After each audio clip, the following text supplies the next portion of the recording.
Hey everyone, welcome back to the channel where today we're going to take a look at the 3 premium tanks that you can buy for silver in World of Tanks and Modern Armour.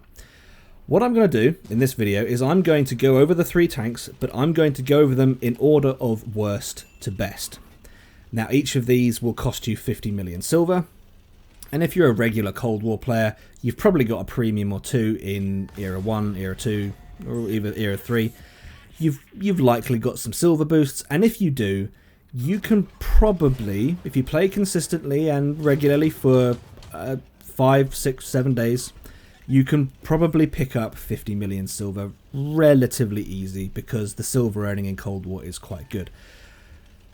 Given that's the case, I think it's quite good that Wargaming have introduced this tanks for silver because it means you don't have to fork out any real cash at all. You can just play the game and earn yourself a premium tank, which, you know, well, could be a heck of a lot worse if we're being honest.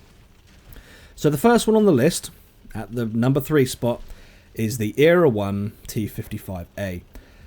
Now I bought the T55A because I wanted to spice up my Era 1 premium collection. I had several Western Alliance premiums, but there weren't many Eastern Alliance premiums at the time, and the T55 came out. I remember reviewing it thinking, it's not terrible, it's not amazing, but it does have a couple of things that really hold it back. First of which is it loves to be set on fire. It absolutely loves it, more than any other tank I've played in this game. And yes, I've played the T80s. This thing, it just wants to be set on fire, and that's the reason why I'm using the fire extinguisher equipment, which I never normally do. It takes a lot for me to switch up the equipment I'm using because I am used to playing a certain way, but this tank has forced me to use the fire extinguisher, and that's one of the major downsides. The other major downside is the ammunition speed on both primary and gold rounds. So primary will do 887 meters per second, gold will do 900. That is woefully slow. That is really, really slow. And at close range, you're not likely to notice. Well, I say you're not likely to notice, but that still missed. But at range, absolutely, you're going to notice this. It is very difficult to hit targets at range, especially if they're moving. I mean, good grief, it's tough. And for that reason, there you go, there's the fire, and we're done. And for that reason, I have to put this thing at number 3. You guys, of the 3 tanks on this list, this is not the best one. So let's move on. Here we have the M60A1 RISE. Now the RISE is Era 2 now. We're in Era 2, it's a medium. And this is the tank that's been in the game for quite some time now. I want to say this has been in the game for at least 3 or 4 years now.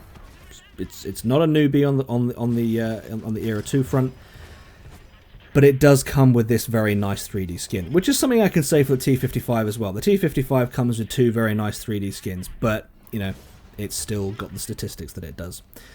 The M60A1 RISE, I remember playing this and thinking this is going to be quite fun because you've got all this ERA, this explosive reactive armor, and you're going to bounce a lot of ATGMs. You're going to be very competitive against the ATGM game, and you're going to be very competitive against the heat game, which you could say, yeah, that's a reason to get this thing. But realistically, this to me is, it's not a great tank. It's a good tank. It's not great, but it's also not bad. I mean, you can still perform quite well with this thing. You can still have fun games with it, but really, it's somewhat been left behind by the fact that Era 2 has changed as much as it has.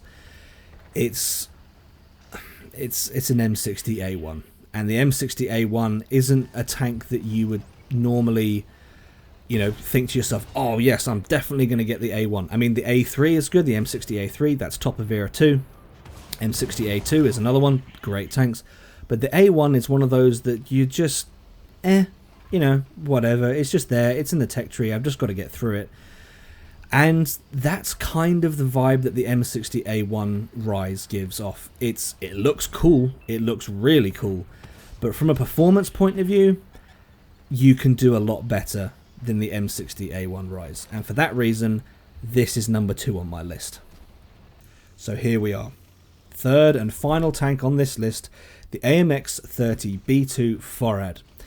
Now the Forad, if I remember correctly, was a season reward tank, and it wasn't a season that long ago either. I recall this being in the game for less than a year, roughly, is my guess. And when I reviewed this tank, I found it to be quite interesting. I think it was one of the first mediums, or may have been the first medium to have an autocannon on it, so it was quite an interesting gaming experience. And one of the advantages the Forad has is that it's got gold APCR, so you've got the added benefit of reliable penetration for, well, you've got extra penetration essentially on armor piercing, which is good because the standard rounds are heat, which as we all know in Era 2 is not ideal. So you get an autocannon, you get a very good gun, you get armor that can bounce ATGMs, and you get the added economy stats of a premium. And in a nutshell, that is precisely why this is number 1 on the list.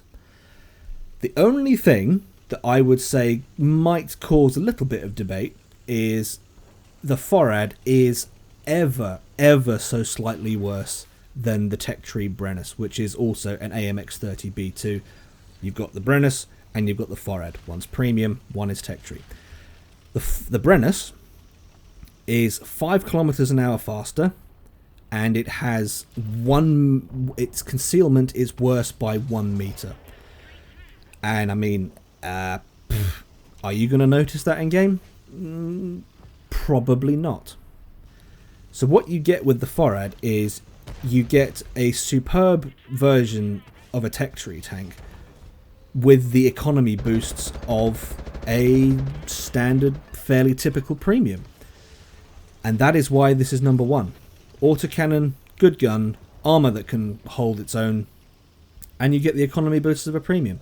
That's why this tank is number 1. This is a very capable premium, and for that reason, I would say, guys, if you're going to get one of these 3, get the Forad. Now, if you've already got the Forad, which I'm supposing the majority of people do, because if you played the season with the Forad, then you would have gotten the tank with the end of the season. That leaves you picking between the RISE and the T55A. And that comes down to, well, do you want Era 1 or do you want Era 2? The RISE it's okay, you know, it's not amazing. The Forad is better. If you want to play an Era 2 Eastern Premium Medium, then yeah, play the Forad, don't play the RISE. So it does come down to, do you want Era 1 or Era 2? T55 can spice up the premiums in Era 1, but you've just got to keep in mind the fact that it's a tinderbox, the terrible shell velocity, and the armor doesn't really hold up all that well. So I suppose what this does come down to is whether or not you get the 55A or the Forad. I personally, I would, yeah, well I've ranked them this way. I'd get the RISE and then the T55A. So there you go, guys. I hope this quick run through, this quick overview of these tanks helps you to decide. If you've enjoyed this video, please leave it a like, if not a dislike. Subscribe if you haven't already, and I'll catch you in the next one.